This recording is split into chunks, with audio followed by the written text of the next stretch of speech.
نحمده ونصلي على رسوله الكريم اما بعد فاعوذ بالله من الشيطان الرجيم بسم الله الرحمن الرحيم الف لام میم ذلك الكتاب لا ريب فيه هدى للمتقين۔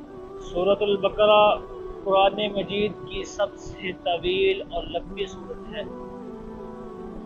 یہ سورت اس وقت نازل ہوئی جب نبی کریم صلی اللہ علیہ وسلم مدینہ میں اپنی زندگی کا سفر گزار رہے تھے۔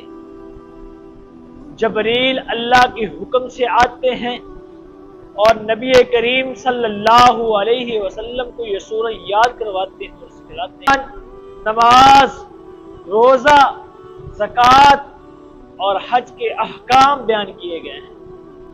جہاد اور نکاح، طلاق اور تجارت کے اصول بیان کیے گئے ہیں اور بنی اسرائیل کے واقعات کے ساتھ اس امت کو نصیحت کی گئی ہے۔ نبی کریم صلی اللہ علیہ وسلم نے ارشاد فرمایا ہر چیز کا ایک عروج ہوتا ہے اور قرآن مجید کا عروج سورۃ البقرہ ہے۔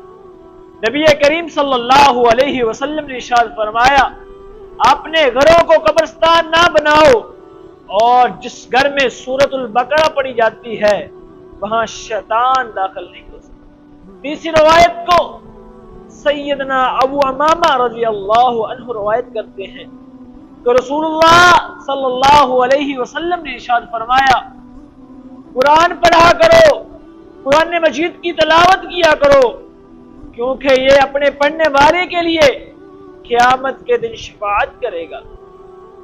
اور فرمایا جو قرآن مجید پڑھتا ہے اس کے لیے برکت ہوتی ہے اور جو قرآن مجید کو نہیں پڑھتا اس کے لیے حسرت ہوتی ہے۔ ایک اور روایت میں نبی کریم صلی اللہ علیہ وسلم نے ارشاد فرمایا جو شخص اپنے گھر میں سورۃ البقرہ پڑھتا ہے وہاں سے شیطان بھاگ جاتا ہے، جادوگر بھی کچھ نہیں کر سکتا۔